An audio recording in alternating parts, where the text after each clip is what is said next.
और खबर पर जानकारी देने के लिए हमारे साथ जतिन जुड़ गए। जतिन का सीधे रुख करते। जतिन, देखिए, नफरती पत्थर का पूरी तरीके से जो हिसाब है वो किया जा रहा है। कहीं बुलडोजर एक्शन जारी है, वहीं पुलिस चौकी का निर्माण किया जा रहा है। यानी कि अब स्पष्ट संदेश दिया जा रहा है कि जो दंगाइयों की एक एक ईंट है, पाई पाई का हिसाब लिया जाएगा।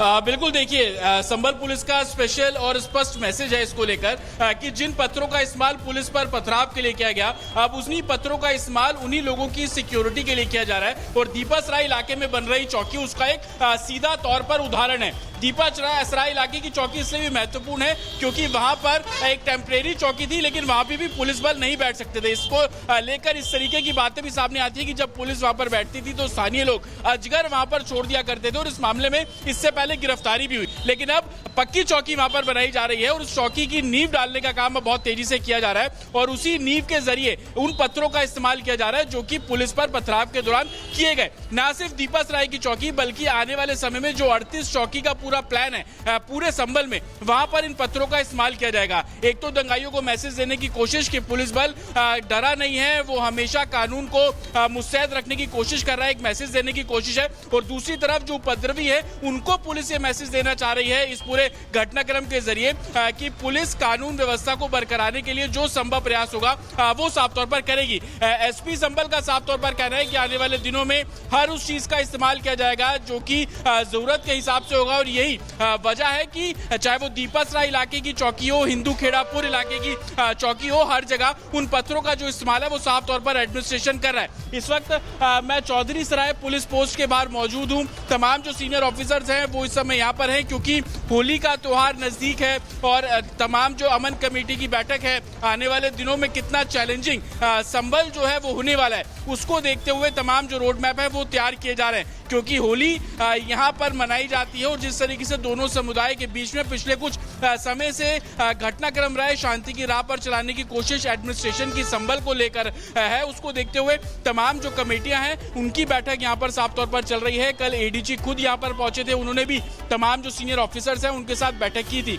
आने वाले त्योहारों को देखते हुए इससे पहले जिस तरीके का एनवायरमेंट संभल में रहा है वो काफी चैलेंजिंग एडमिनिस्ट्रेशन के लिए है। और यही कारण है कि मैसेज देना हो उपद्रवियों को, कानून व्यवस्था को मजबूत करना हो। बिल्कुल जतिन, जिस तरीके से आपने जानकारी दी, पुलिस चौकी का निर्माण हो रहा है और मकसद साफ है, यहाँ पर नकेल कसना। बढ़ेंगे आगे खबरों में और बात करेंगे उत्तर प्रदेश एसटीएफ और पंजाब पुलिस के जॉइंट ऑपरेशन की, जिसमें बब्बर खालसा इंटरनेशनल के एक आतंकवादी को कौशांबी से गिरफ्तार कर लिया गया है। इस आतंकी के पास से कई हथियार भी मिले हैं जो इशारा कर रहे हैं कि यह आतंकी किसी बड़ी साजिश को अंजाम देने की फिराक में थे।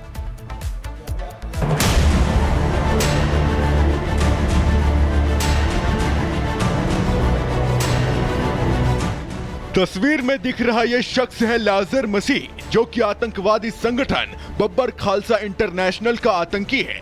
और यूपी एसटीएफ और पंजाब पुलिस ने जॉइंट ऑपरेशन में इस आतंकी को गिरफ्तार करने में बड़ी सफलता हासिल की है। आतंकी लाजर मसीह पंजाब के अमृतसर का रहने वाला है, जो कि बब्बर खालसा इंटरनेशनल के जर्मन मॉड्यूल के अध्यक्ष के लिए काम करता था और पाकिस्तानी खुफिया एजेंसी आईएसआई के भी संपर्क में था।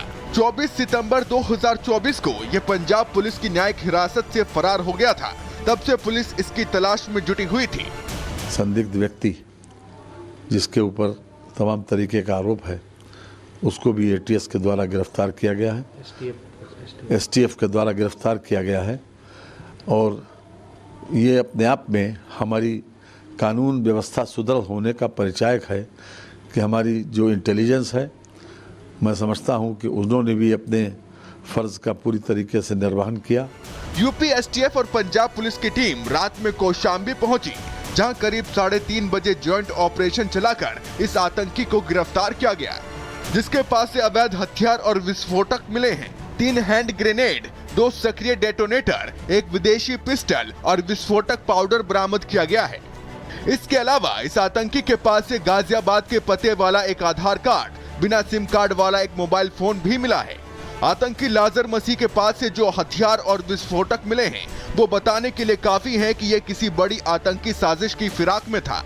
लेकिन उससे पहले ही यूपी एसटीएफ और पंजाब पुलिस ने जॉइंट ऑपरेशन चलाकर आईएसआई और इस आतंकी के नापाक इरादों को ध्वस्त कर दिया। अब इससे पूछताछ में इसके नेटवर्क और साजिश को लेकर कई खुलासे हो सकते हैं। Bureau report, Republic Bharat.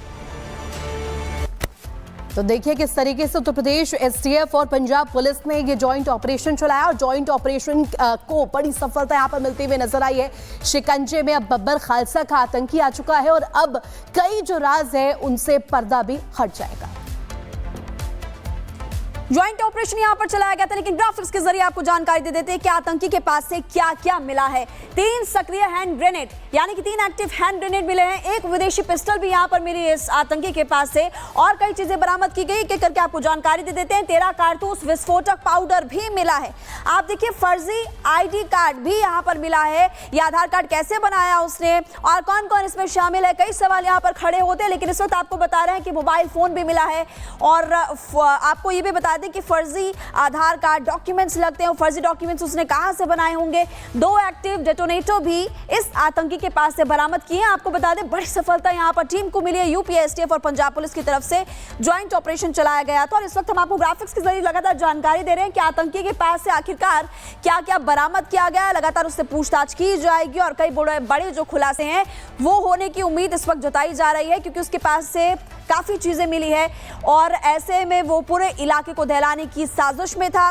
कई सवाल यहाँ पर और भी खड़े हो रहे हैं कि ये अकेले व्यक्ति का काम नहीं है, इसके पीछे और भी लोग हो सकते हैं। और चलिए खबरों में आगे बढ़ते हैं, अगली खबर आपको बताएंगे। और अगली खबर दरअसल अयोध्या से।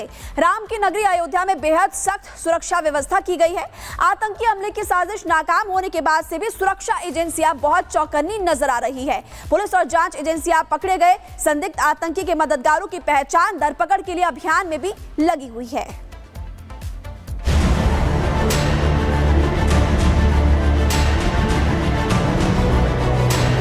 राम मंदिर पर हमले की साजिश का भंडाफोड़ होने के बाद अयोध्या में सुरक्षा बेहद कड़ी कर दी गई है। राम मंदिर के आसपास हनुमानगढ़ी समेत प्रमुख मंदिरों के आसपास निगरानी की जा रही है। अयोध्या जिले के रहने वाले और फरीदाबाद से पकड़े गए संदिग्ध आतंकी अब्दुल रहमान के पकड़े जाने के बाद सुरक्षा एजेंसी अतिरिक्त सतर्कता बरत रही है। राम मंदिर की सुरक्षा पहले से ही सख्त थी, लेकिन अब्दुल रहमान से मिले इनपुट के बाद अतिरिक्त सुरक्षा बढ़ती जा रही है। राम नगरी की सुरक्षा को रेड जोन और येलो जोन में बांट कर रखा गया। अयोध्या में प्रवेश करने वाले सभी प्रवेश द्वारों पर सघन चेकिंग अभियान